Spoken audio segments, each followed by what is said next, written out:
Hi everybody, my name is Daya and welcome to the trainingbig.com. Today I'll be giving brief introduction about the clay types in the market. If you are a beginner in sculpturing, this video might help you. I have been using different type of clay materials in the market, so I thought of sharing the knowledge I researched, the knowledge I got. So this is the clay type I've been using for last few years, and I have some favorite and some of them are not work with me, so I'll give a brief introduction for everything. Let's begin with this is the favorite clay type I used. Basically we can categorize into two type of clay in the market, plastiline and the water base.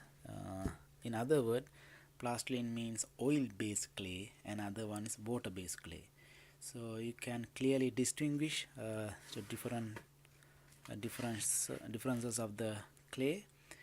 Here you can see water-based clay, and this has a big history with the sculpturing. And this section all about oil-based clay. The oil-based clay means it made out of wax and oil, so there's nothing to get evaporated. Even you exposed to the air, there's nothing get evaporated.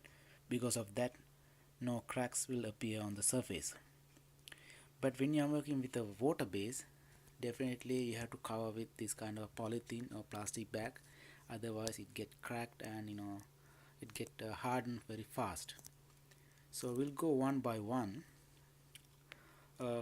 This is the favorite, as I said earlier. The manufacturer called Sawant, so this is their logo. It comes with different hardnesses, three class of hardnesses. This is the medium, this is the favorite type I used. You have soft and harder than this. If you are working with a higher detail sculpture, so you can pick this one, either this one or the hardness category. So I always pick medium because my sculptures are not excessively detailed sculptures. So this is the second type, and the same manufacturer, and it comes with the same size of blocks, 2 pound, and each cost you like $10 to $11. And so it comes with different colors and different shapes. So this is the regular size, and this is for the specific kind of a sculptures. So let me go closer look. This is the brand name, same manufacturer. That's called Castelline clay. This is really hard than any other plastiline clay here. So if you closer look it, it's really heavy and very hard. Even I press this edge hard, it's barely malleable. And you can, if you are working with really complicated excessive amount of detail, I think this is the clay you should go with. Let me use some sculpturing tool and show how hard it is. Okay, see how hard, it's barely scratch the surface. Even I press hard, it's almost wax, so it's really hard. If you compare with this and this same size, you will see big difference. This completely malleable, pliable, but this is, it's not that much. Okay, most of the professional sculptures use this type of oil-based clay for portrait and higher detail sculptures, but it's not advisable to use this kind of a clay for life-size figure models because this is expensive and it's hard to work with. And this is the other plastiline or oil-based clay. This is the same thing, but this has a kind of a harsh smell, kind of a different odor. So if you are not willing to work with that kind of odor, you can pick other brand. And other big difference between uh, this clay, this called Romaplastiline.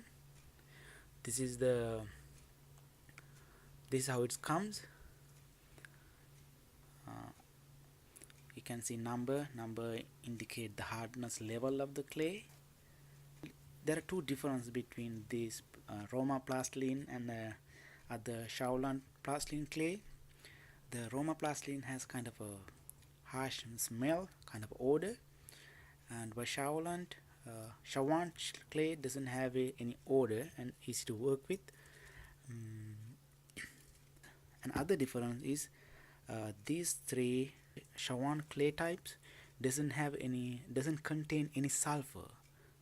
This is an important fact that I should bring that to you, because when you're after you done your modeling, you should make the mold and do the casting.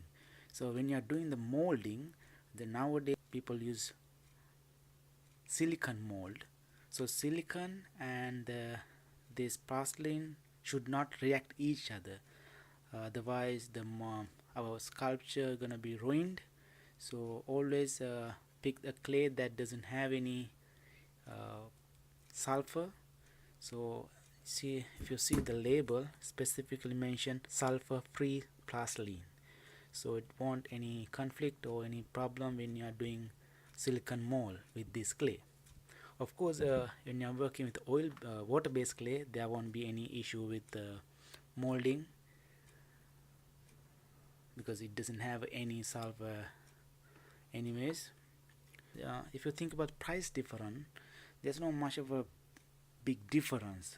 Most of the time porcelain clay come 2 pound blocks, so it cost around you $10 to $12 each block.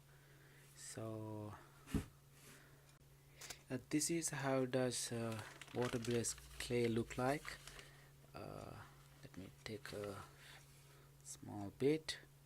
So always sticky and messy compared to the oil-based clay. So see, if you press it harder, it's completely pliable, malleable, and you can get any shape. This is really good for life size modeling, big models, big size sculptures.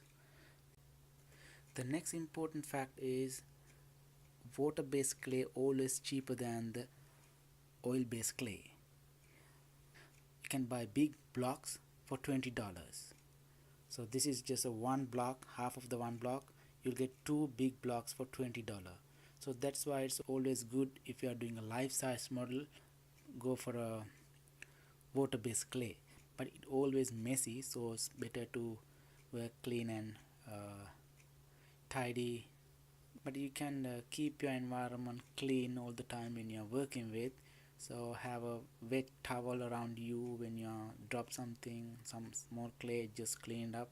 Then you can clean the sculpturing setup. So those are the clay types I have been working with the last few years. So just try it out, different type of clays, and find which one is most appropriate for your work and your skills. So that's all about it. Thank you for watching my training video.